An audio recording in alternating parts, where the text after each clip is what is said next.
Welcome to Pennsylvania in Focus. I'm Christina Langell. With me today is our Northeast Regional Editor, Kristen Smith, and we are going to be talking about energy prices in the new year. So, Kristen, even though we had some negotiation and stabilization last year with Pennsylvania's energy prices, we are bracing for perhaps more increases this year. Is that right?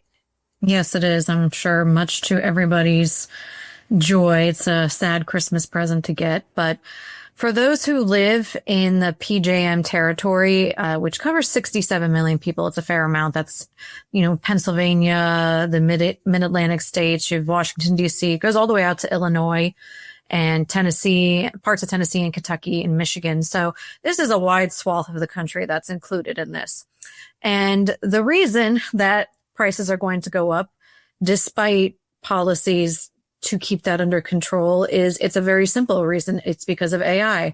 The convenience that we all love and adore is just costing us more in every way imaginable. Data centers require enough power at the size of a small city, and we need a lot of them. Pennsylvania is going to be a ground zero for a lot of them, but that also means we need a lot of power projects to power them, in addition to growing load just from people living here and having more electric cars and shifting more towards electrification of their lives from an emissions lowering standpoint. So it's really the collision of all of these things and an uncertainty about how we're going to manage this transition. And that was underscored by PJM's, the power grids operator, their recent auction. What they do every year is they procure power for the coming year. So that way they know how much power they have on the system and where it's going to come from. And then they can adjust, in summer, you're going to need more power, because of how hot it is. And in winter, you're going to need more power because of how cold it is. So they plan for all of that. And unfortunately, this year they fell short. They fell short of enough power that would cover 6.6 million homes.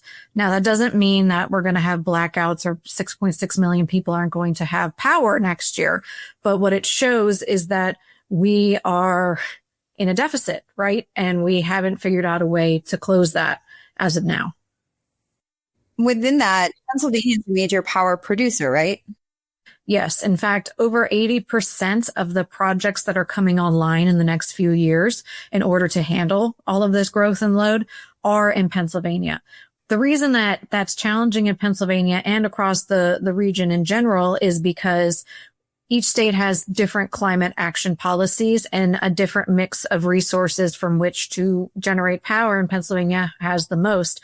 And so it becomes really dependent on us for what we want to do to continue to grow investment and attract investment. Governor Shapiro has been very much on record about changing policies to make sure that people who want to build greener, more electrified power plants and renewable power plants, that they actually want to come and spend that money here, because right now, a lot of them, critics particularly, are saying that a lot of them are sitting on the sidelines because of the uncertainty of the market and the uncertainty of how profitable these renewable energy resources will be.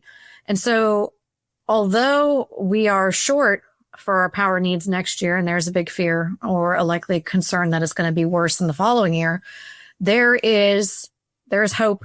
As Shapiro himself has said, let's speed up, permit approvals. Let's try to do what we can to make sure that these projects that are in queue are getting built. He's also worked hard to repurpose existing power plants from nuclear and natural gas facilities to power these AI data centers. So that's some creative solutions that are happening, particularly in the Commonwealth. But like I said, this impacts an entire region.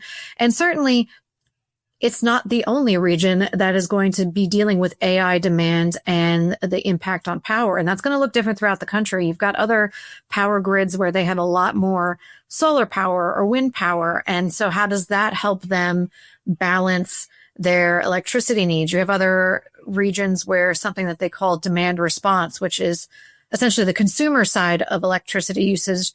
Those, that piece of the puzzle takes a bigger role in some parts of the country, more so than particularly in our region. But these are all these emerging technologies and pathways that could make the difference in the coming years. But for right now, based on how we've always procured power, we're running short and quickly.